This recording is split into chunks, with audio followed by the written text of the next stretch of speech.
ಗೌರಿಬಿದನೂರು ಮಧುಗಿರಿ ರಸ್ತೆ ಮಧ್ಯಭಾಗದಿಂದ 40 ಮತ್ತು 40 ಅಡಿ ಸೇರಿ ಒಟ್ಟು 80 ಅಡಿಗಳ ರಸ್ತೆ ಅಭಿವೃದ್ಧಿಗೆ ರಾಷ್ಟ್ರೀಯ ಹೆದ್ದಾರಿ ಪ್ರಾಧಿಕಾರ ನಿರ್ಧರಿಸಿ ಸರ್ಕಾರಿ ಕಟ್ಟಡಗಳನ್ನು ತೆರವುಗೊಳಿಸಿ ರಸ್ತೆ ಅಭಿವೃದ್ಧಿ ವಿಚಾರವಾಗಿ ಈವರೆಗೂ ಇದ್ದಂತ ಕಂತೆಗಳಿಗೆ ತೆರೆ ಎಳೆದಿದ್ದಾರೆ. ಗೌರಿಬಿದನೂರು ನಗರದ ಉತ್ತರ ಪಿನಾಕಿನಿ ನದಿ ದಡದಿಂದ ಮಧುಗಿರಿ ರಸ್ತೆಯ ರೈಲ್ವೆ ಮೇಲ್ಸೇತುವೆವರೆಗೂ 80 ಅಡಿಗಳ ರಸ್ತೆ ಅಭಿವೃದ್ಧಿ ಪಡಿಸಲು ಈಗಾಗಲೇ ರಸ್ತೆ ಮಧ್ಯಭಾಗದಿಂದ 40 ಅಡಿಗಳಿಗೆ ಮಾರ್ಕಿಂಗ್ ಮಾಡಲಾಗಿದ್ದು, ಕಟ್ಟಡ ಮಾಲೀಕರಿಗೂ ಅಧಿಕಾರಿಗಳು 1 ವಾರದ ಗಡುವು ನೀಡಿ ಕಟ್ಟಡಗಳನ್ನು ಮಾರ್ಕಿಂಗ್ ಮಾಡಿರುವ ತನಕ ಸ್ವಯಂ ಪ್ರೇರಿತವಾಗಿ ತೆರವು ಮಾಡಿಕೊಳ್ಳುವುದು ಸೂಕ್ತ. ಇಲ್ಲವಾದಲ್ಲಿ ಹೆದ್ದಾರಿ ಪ್ರಾಧಿಕಾರದವರು ಜೆಸಿಬಿ ಮೂಲಕ 1 ವಾರದಲ್ಲಿ ತೆರವು ಮಾಡಲಾಗುವುದೆಂದು ಎಇಇ ರಾಜಾರೆಡ್ಡಿ ತಿಳಿಸಿದರು. ಕಟ್ಟಡನ ತೆರವುಗೊಳಿಸಿಕೊಳ್ಳಿ. ನಾವು ಯಂತ್ರೋಪಕರಣ ಉಪಯೋಗಿಸಿದರೆ ನಿಮಗೆ ಜಾಸ್ತಿ ಹಾನಿ ಆಗ್ತದೆ, ರಿಪೇರಿ ಕಷ್ಟ ಆಗ್ತದೆ ಅಂತ ಪುನಃ 10 ದಿವಸ ಬಿಟ್ಟು ಮಾರ್ಕ್ ಆದಮೇಲೆ 10 ದಿವಸ ಬಿಟ್ಟು ಪುನಃ ಅವರಿಗೆ ಮನವರಿಕೆ ಮಾಡಿಸ್ತಾ ಇದ್ದೀವಿ. ಅವರು ತೆಕ್ಕೊಂಡು ಸಹಕಾರ ಮಾಡ್ತಾರೆ. ಎಲ್ಲರೂ ಒಬ್ಬರು ಬರ್ತಾ ಇದ್ದಾರೆ, ಸಹಕಾರ ಮಾಡ್ತಾರೆ. ಸರ್ಕಾರ ಎಷ್ಟು ಸರ್ ನಿಗದಿಪಡಿಸಿದ್ದು ಎಷ್ಟು ಅಡಿ ತೆಗಿಬೇಕು ಅಂತ? 40 ಅಡಿ. 40 ಅಡಿನ ನೀವು ಪೂರ್ತಿ ಅಷ್ಟು ತೆಗೆದಿದ್ದೀರಾ? ಅಷ್ಟಕ್ಕೂ ಮಾರ್ಕ್ ಮಾಡಿದ್ದೀರಾ? 40 ಅಡಿಗೆ ಮಾರ್ಕ್ ಮಾಡಿದ್ದೀವಿ. 40 ಅಡಿದು ಸರ್ಕಾರ ನಿಯಮ ಇದೆ, ಅದು ಡಾಕ್ಯುಮೆಂಟ್ ಇದೆ. ಸರಿ ಸರಿ. ಗೌರಿಬಿದನೂರು ಮಧುಗಿರಿ ರಾಷ್ಟ್ರೀಯ ಹೆದ್ದಾರಿ 69 ಆಗಿದ್ದು, ರಾಷ್ಟ್ರೀಯ ಹೆದ್ದಾರಿ ನಿಯಮಾನುಸಾರ ನಗರದ ಅಭಿವೃದ್ಧಿ ಹಿತದೃಷ್ಟಿಯಿಂದ 80 ಅಡಿ ಅಭಿವೃದ್ಧಿ ಪಡಿಸಲು ಸಿದ್ಧತೆ ನಡೆಸಿದೆ.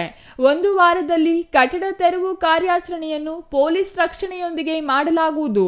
ಇದರಲ್ಲಿ ಬದಲಾವಣೆಯೇ ಇಲ್ಲ ಎಂದ ರಾಜಾರೆಡ್ಡಿಯವರು, ಗೌರಿಬಿದನೂರು ಅಭಿವೃದ್ಧಿಯ ಹಿತದೃಷ್ಟಿಯಿಂದ ಈ ಕಾರ್ಯಾಚರಣೆ ಮಾಡಲಾಗುವುದು ಎಂದರು. ಮಧುಗಿರಿ ರಸ್ತೆಯ ಕಟ್ಟಡ ಮಾಲೀಕರು ತಮ್ಮ ಕಟ್ಟಡಗಳನ್ನು ತೆರವುಗೊಳಿಸದಂತೆ ನ್ಯಾಯಾಲಯದ ಮೊರೆ ಹೋಗಿದ್ದಾರೆ. ರಾಷ್ಟ್ರೀಯ ಹೆದ್ದಾರಿ ಪ್ರಾಧಿಕಾರ ನ್ಯಾಯಾಲಯಕ್ಕೆ ನಗರದ ಸಂಚಾರ ದಟ್ಟಣೆ, ಅಭಿವೃದ್ಧಿ ಮತ್ತು ಸಾರ್ವಜನಿಕರ ಹಿತಾಸಕ್ತಿಯಿಂದ ಮಧುಗಿರಿ ರಸ್ತೆ ಅಭಿವೃದ್ಧಿಗೆ ಮನವಿ ಮಾಡಲಾಗಿದ್ದು, ನಿಯಮಾನುಸಾರ 80 ಅಡಿಗಳ ರಸ್ತೆ ಅಭಿವೃದ್ಧಿ ಮಾಡಲಾಗುವುದೆಂದು ಸ್ಪಷ್ಟಪಡಿಸಿದರು. ಈ ಹಿಂದೆಯೂ ನಗರದ ಬೆಂಗಳೂರು ಹಿಂದೂಪುರ ರಾಜ್ಯ ಹೆದ್ದಾರಿ ಅಭಿವೃದ್ಧಿ ವೇಳೆ ಈ ಭಾಗದ ಕಟ್ಟಡ ಮಾಲೀಕರು ನ್ಯಾಯಾಲಯದ ಮೊರೆ ಹೋಗಿದ್ದರು. ಆದರೆ ಸಂಚಾರ ದಟ್ಟಣೆ, ಸುಗಮ ಸಂಚಾರ, ನಗರದ ಅಭಿವೃದ್ಧಿ ಹಿತದೃಷ್ಟಿಯಿಂದ ರಸ್ತೆ ಅಭಿವೃದ್ಧಿ ಪಡಿಸಲಾಯಿತು. ರಾಜ್ಯ ಹೆದ್ದಾರಿಯನ್ನೇ ಅಭಿವೃದ್ಧಿ ಪಡಿಸಿರುವಾಗ ರಾಷ್ಟ್ರೀಯ ಹೆದ್ದಾರಿಯ ಅಭಿವೃದ್ಧಿ ಮಾಡಲಾಗುವುದೆಂದರು. ನಗರದ ಮಧುಗಿರಿ ರಸ್ತೆಯಲ್ಲಿ ಸರ್ಕಾರಿ ಕಟ್ಟಡಗಳನ್ನು ಮೊದಲು ತೆರವುಗೊಳಿಸುತ್ತಿರುವುದನ್ನು ಕಂಡು ಮಧುಗಿರಿ ರಸ್ತೆ ಕಟ್ಟಡ ಮಾಲೀಕರ ಎದೆಯಲ್ಲಿ ಢವಢವ ಪ್ರಾರಂಭವಾಗಿದೆ.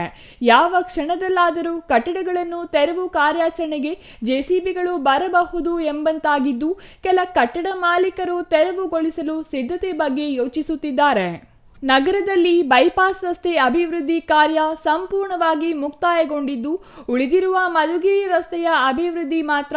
ಉತ್ತರ ಪಿನಾಕಿನಿ ನದಿ ಸೇತುವೆ ಕಾಮಗಾರಿಯು ಪ್ರಗತಿಯಲ್ಲಿದ್ದು, ಸೇತುವೆ ಕಾಮಗಾರಿ ಮುಗಿಯುವುದರೊಳಗೆ ಕಟ್ಟಡಗಳ ತೆರವು ಮುಗಿಸಿ ನಂತರ ರಸ್ತೆ ಡಾಂಬರೀಕರಣ ಮಾಡಲಾಗುವುದು.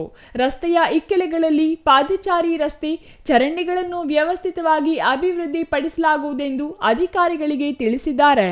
R Manjunath, CTV news, Gauribidanur.